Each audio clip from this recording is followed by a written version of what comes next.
This is the first of 8 videos for D.1 gravitational fields. Today we're going to be looking at Newton's law of gravitation. So, just before we start, I'm going to explain what gravity actually is. So, gravity is a force, an attractive force between any two masses in the universe. It applies to every single mass in the universe. So, for example, say I had two objects here. Say I had a person, call this person Pablo, and I had another object like a football, right? This is a horrible football, but yeah, whatever. I had a football, right? Since both of these two objects have a mass, say Pablo weighs 70 kg and the football weighs like 2 kg.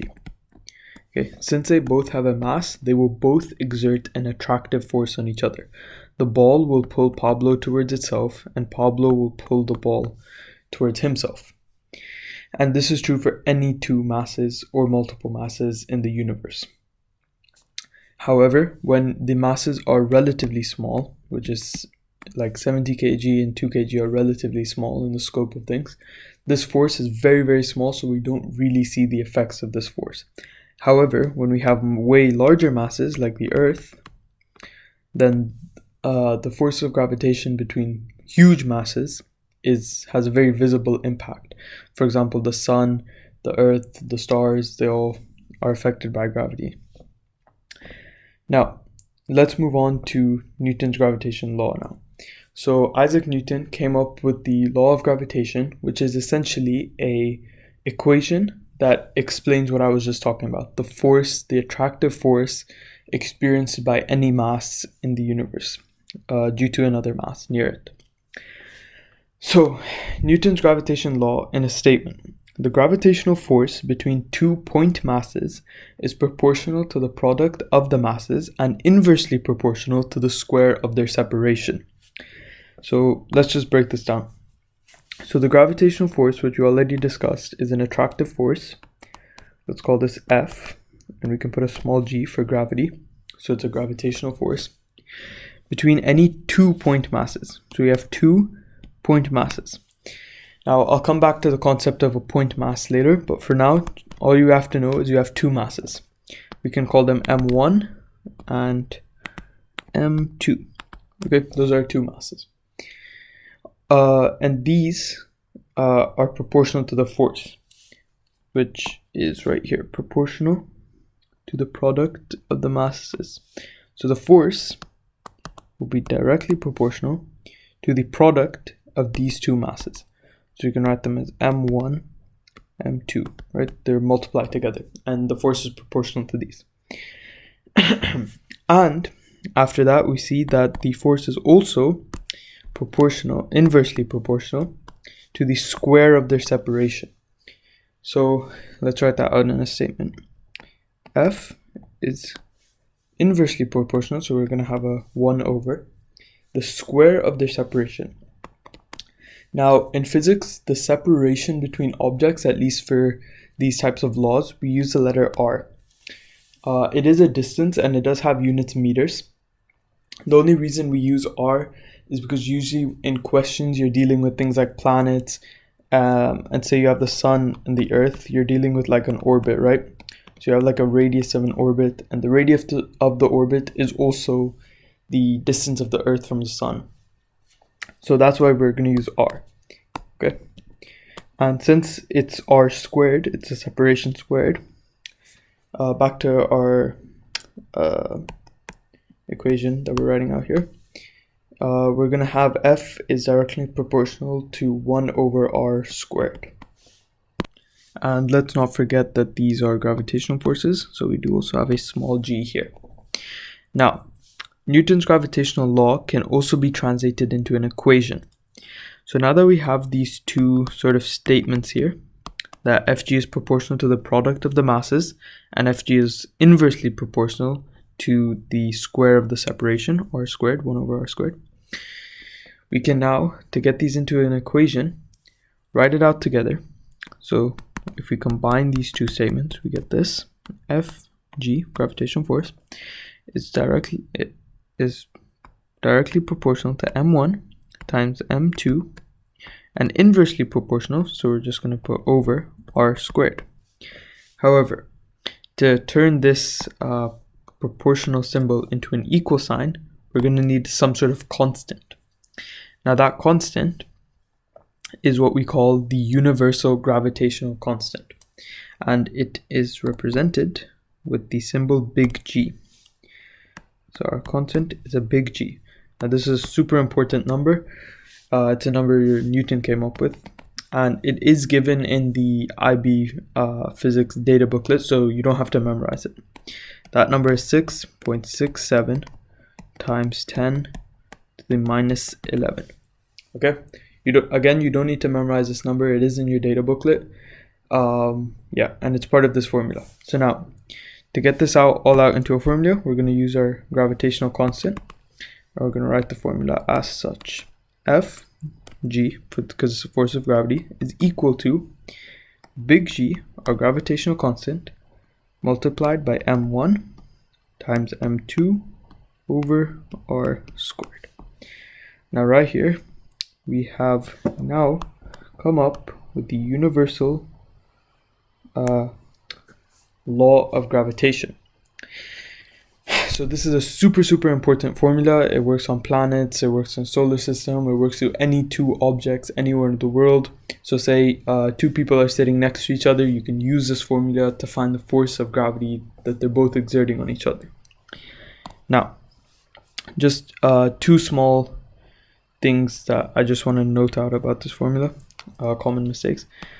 Many times you will see m1 and m2 actually written as like a big M and a small m, where say one mass has a way bigger mass than the other mass, if that makes sense. So say the sun has a mass of like, it has a huge mass, right?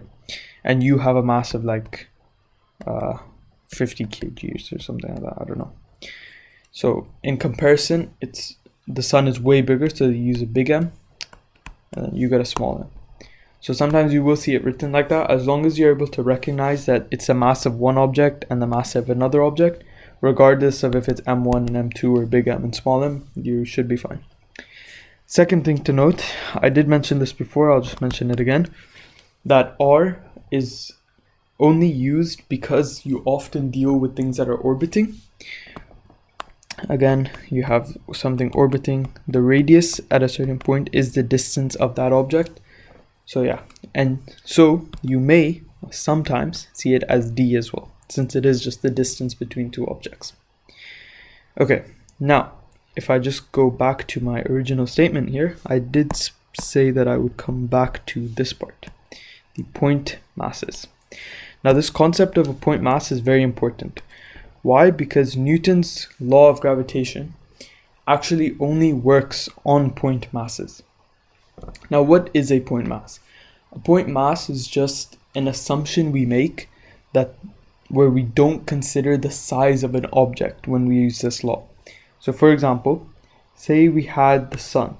The sun is a very big object. Now the mass of the sun is distributed all throughout its entire volume, right? It's not like we have the whole sun and then right here is all the billions of kilograms all just concentrated at one point. It's distributed throughout. The same thing with the smaller object, the mass is distributed throughout. However, when we are using Newton's law of gravitation, we do actually assume that 100% of the mass is all concentrated in one tiny point. Why do we do this? Because then obviously we don't have to take into account that, for example, the sun has a way larger diameter than say a small planet over here. So we would have to take that into account otherwise.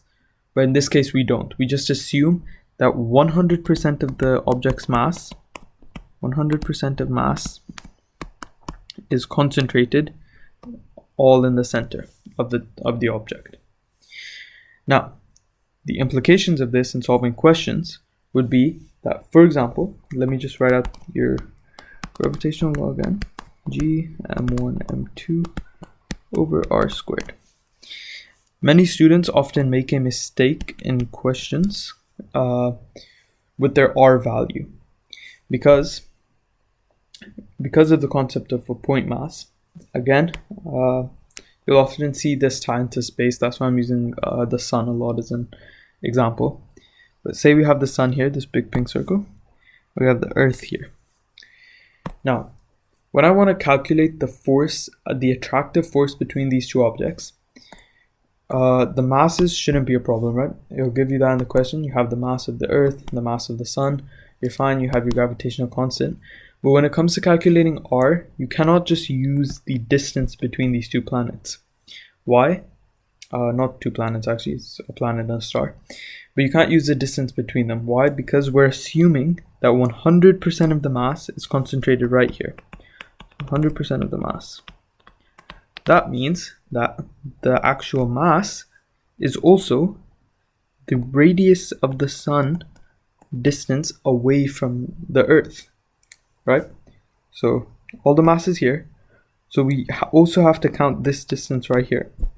We can't just use this part because then we're leaving out part of it. And the same thing on the other side with the earth. We're assuming that all the mass is in this black dot. So we also need to take into account that. So say this was 3, I'm just using for scale, obviously it's not. Say this was 1, say this was 10. We could not use r equals 10, that would be fully incorrect. What we'd have to do is use r equals 10 plus 3 plus 1. We have to take into account that all the mass is at the center.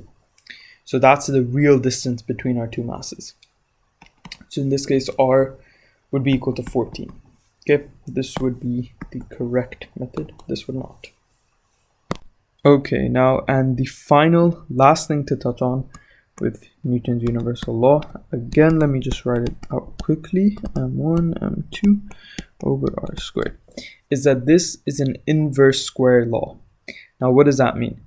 That means that we have a variable here that is inversely proportional and is squared.